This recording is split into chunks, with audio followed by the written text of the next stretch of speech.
Moraes afirmou que as sanções contra ele foram resultado da atuação de uma organização criminosa de brasileiros que só buscam atender a interesses pessoais, como anistia para investigados pela tentativa de golpe e o encerramento da ação criminal contra o ex-presidente Jair Bolsonaro.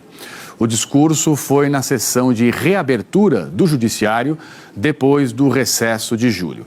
E outros ministros também se manifestaram. O primeiro a falar foi o presidente do Supremo, Luiz Roberto Barroso. O ministro chamou o pronunciamento de o Supremo Tribunal Federal e a defesa da institucionalidade. Barroso lembrou o histórico de golpes, contragolpes, intervenções militares no Brasil antes da Constituição de 1988. Vivenciou o período da ditadura militar no país. Em relação à ação penal que investiga a trama golpista para manter Jair Bolsonaro no poder em 2022, o presidente ressaltou que estão sendo preservados todos os direitos dos réus. Barroso também destacou que no julgamento da trama golpista não há acusações sem provas. Todos os réus serão julgados com base nas provas produzidas, sem qualquer tipo de interferência, venha de onde vier. Faz-se aqui o reconhecimento ao relator das diversas ações penais, ministro Alexandre de Moraes, com inexcedível empenho, bravura e custos pessoais elevados, conduziu ele as apurações e os processos relacionados aos fatos acima descritos. Nem todos compreendem os riscos que o país correu e a importância de uma atuação firme e rigorosa, mas sempre dentro do devido processo legal. Na sequência, falou o ministro Gilmar Mendes. Ele disse que a gravidade do momento exige firmeza na defesa das instituições e da soberania nacional.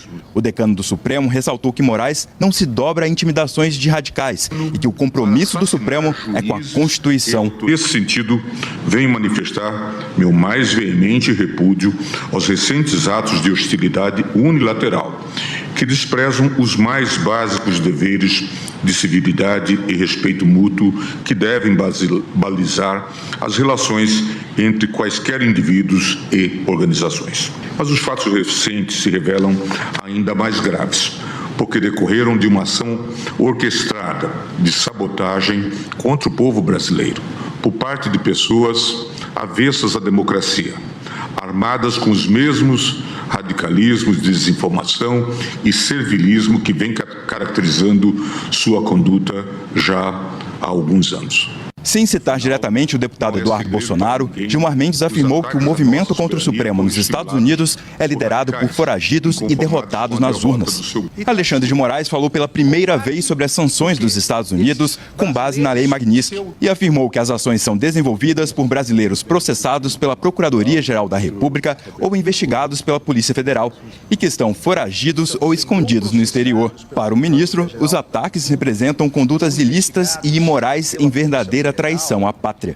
Estamos verificando diversas condutas dolosas e conscientes de uma verdadeira organização criminosa que, de forma jamais anteriormente vista em nosso país, age de maneira covarde e traiçoeira com a finalidade de tentar submeter o funcionamento deste Supremo Tribunal Federal ao crivo de um Estado estrangeiro.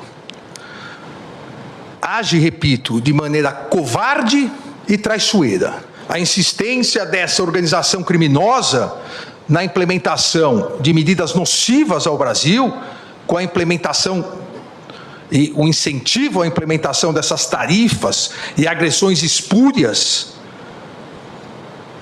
agressões internacionalmente consideradas espúrias e ilegais contra autoridades públicas brasileiras, tem por finalidade a criação de uma grave crise econômica no Brasil. A ideia de gerar uma grave crise econômica no Brasil, para que com isso haja uma pressão política e social contra os poderes judiciário e legislativo, com consequente interferência no andamento das ações penais em andamento que já se encontram em fase de alegações finais. O modus operandi é o mesmo. O modus operandi golpista é o mesmo.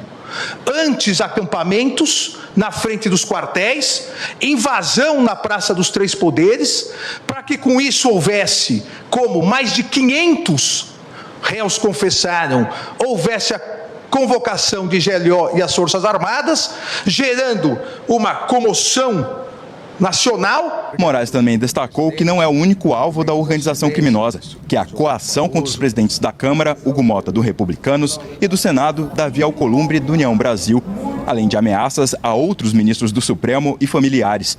Moraes afirmou que a atuação da organização criminosa, classificada por ele como milícia, busca apenas atender a interesses pessoais, como uma anistia para os investigados ou o encerramento da ação do ex-presidente Bolsonaro de forma sumária. E essa geração de pressão política e social contra os poderes judiciário e legislativo tem claramente a finalidade ilícita de favorecer interesses pessoais.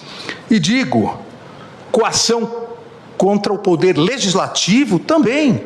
Pasmem que um dos brasileiros investigado e foragido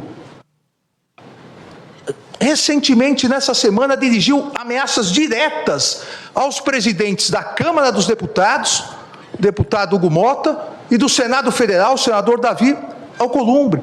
Ameaças diretas. Ou vocês votam anistia, ou as tarifas vão continuar. Ou vocês votam anistia, ou vocês também terão aplicada a lei da morte financeira. Na noite de ontem, 6 ministros do Supremo estiveram com o presidente Lula no Palácio da Alvorada, discutindo as sanções aplicadas ao ministro Moraes. No encontro, Moraes indicou que, por hora, não quer que a Advocacia Geral da União recorra das medidas na Justiça dos Estados Unidos. Segundo interlocutores, Moraes entende que a sanção tem caráter político e que a reação deve ser do governo brasileiro.